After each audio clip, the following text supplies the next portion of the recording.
ए copy copy बोलेली छठिया माई, सुनाए सेवक लोग, सुनाए सेवक लोग। मोरा घाटे दुबिया उपजी गइले, मकड़ी बसेरा। ए हथवा जोड़ी बोलले शिवम बाबू, सुनिए छठिया माता, सुनिए छठिया माँ। ए रौरा घाटे दुबिया छिलाई देबो, चंदना पड़ोड़ी देबो, चंदना पड़ोड़ी देव। जय हो छठ मैया। नमस्कार दोस्तों, मैं नीलम सिंह आप सभी का अपने चैनल में स्वागत करती। तो दोस्तों, कैसे हैं आप सभी, ये बताने के लिए कमेंट बॉक्स में जय माता दी जरूर लिखिए। तो दोस्तों, कैसे आप सभी ये बताने के लिए कमेंट बॉक्स में जरूर लिखिएगा। और देखिए हमारा छठ पर्व, तो देखिए फ्रेंड्स, 25 अक्टूबर दिन शनिवार को हमारा नहाए खाए है, और इसके साथ ही 26 अक्टूबर दिन रविवार के दिन हमारा खड़ना व्रत है, जिसको संझौत भी कहते हैं। 27 अक्टूबर दिन सोमवार को हमारा छठ है, जाला छठ। और 28 अक्टूबर दिन मंगलवार के दिन खरना है, तो खरना के नियम कुछ ज़्यादा ही होते हैं। तो देखिए दोस्तों, जो खरना के नियम है, आप खरना के नियम ज़रूर समझिएगा, और किस तरह से खरना किया जाता है और क्या नियम है, इसकी क्या विधि है। तो यह वीडियो को स्किप मत कीजिए, वीडियो को पूरा देखिएगा। देखिए 5 तारीख को हमारा नहाए खाए है, और नहाए खाए के दिन से ही हमें बिस्तर, जिस बेड पर हम नॉर्मली हर रोज़ सोते हैं, उस बेड पर हमें नहीं सोना है।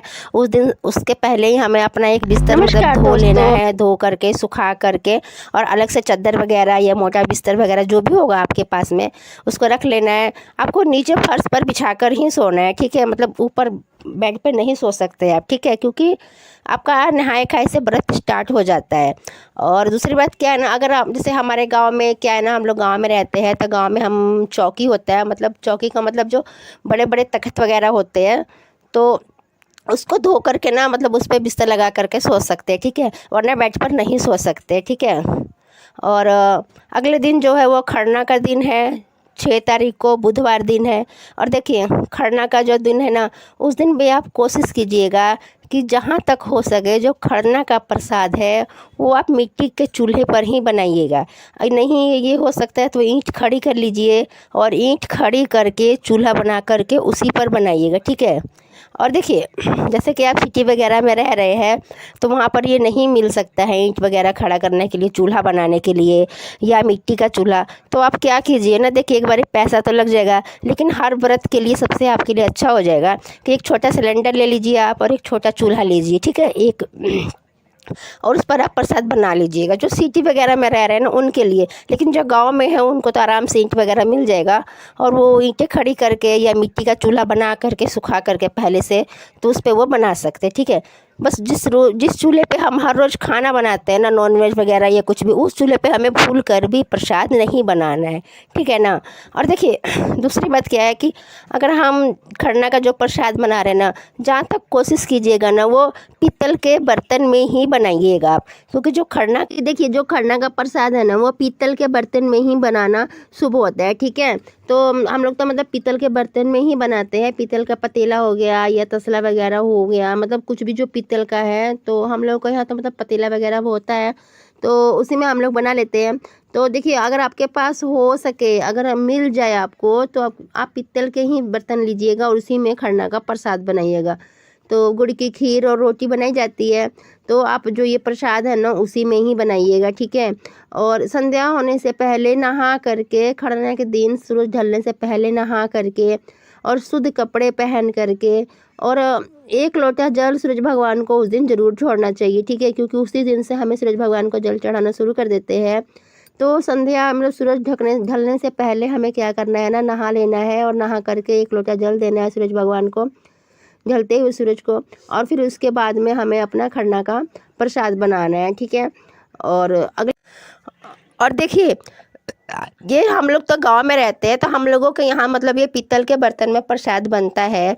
अगर आप लोगों के पास में पीतल का बर्तन नहीं है तो कोई बात नहीं। ऐसा नहीं है कि हमने बोला है कि पीतल के बर्तन में ही बनाना है तो आप मतलब कि नहीं है तो कैसे करें, ऐसा कुछ नहीं है। हम लोग मतलब ऐसा करते हैं तो हम लोगों ने आपको बता दिया है। आप लोग देखिए, स्टील वगैरह का पतीला है, स्टील का पतीला है, या मतलब कोई भी मतलब सुच्चा बर्तन चाहिए जो शुद्ध बर्तन हो, तो शुद्ध बर्तन में ही प्रसाद बनता है, ठीक है। और जो रोटी बनाया जाता है ना, तो वो भी अंगऊ आटा जो होता है, अमान्य आटा होता है, तो उसी आटे का ही बनाइएगा अलग से लेकर के, ठीक है ना। तो छठ माता का जो व्रत है वो बहुत ही कठिन होता है, और इस व्रत में हमें बहुत ही सोच समझ कर कोई भी मतलब काम करना होता है। ऐसा ना हो कि जाने अनजाने में कोई गलती हो जाए, तो थोड़ा ध्यान रखिएगा, आप जानबूझकर कोई भी ऐसी गलती मत कीजिएगा, ठीक है। और देखिए, खरना करने के लिए भी जब हम नहा करके रेडी हो जाते हैं तो उस दिन भी हमें ना शुद्ध वस्त्र पहनना होता है, ठीक है। मतलब कि कहने का मतलब है कि आपको कोरा कपड़ा ही पहनना चाहिए, ठीक है। हो सके तो जिस जिस साड़ी में काले रंग का कोई भी हो ना, तो वो काले रंग का वस्त्र हमें नहीं डालना चाहिए। आप साड़ी या सूट जो भी लीजिएगा ना, तो देखिएगा उसमें काला रंग ना हो, ठीक है, क्योंकि काले रंग के वस्त्र वगैरह इसमें नहीं डाले जाते, ठीक है। और शुद्ध वस्त्र पहने जाते हैं, मतलब कोरा कपड़ा पहना जाता है खरना के दिन भी। और जो हमारा शाम का अर्घ होता है, बड़ा छठ होता है, तो उस दिन भी हमें शुद्ध वस्त्र ही पहनने चाहिए, ठीक है।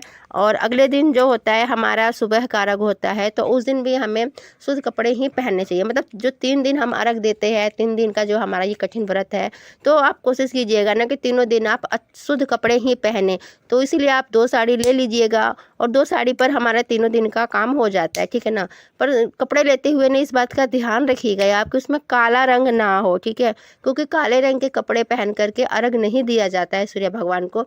तो आप इस बात का थोड़ा ध्यान रखिएगा, ठीक है। और आज के लिए इतना ही, फिर मिलेंगे एक नई वीडियो के साथ में। और दोस्तों, आपको हमारा ये वीडियो कैसा लगा, और मेरे सभी बड़ों को चरण स्पर्श और छोटों को ढेर सारा प्यार, और छठ माता सबकी मनोकामना पूर्ण करे। जय छठी मैया। अगर वीडियो अच्छी लगी हो तो प्लीज़ एक लाइक कर दीजिएगा, और कमेंट बॉक्स में जय छठी माता ज़रूर लिखिएगा।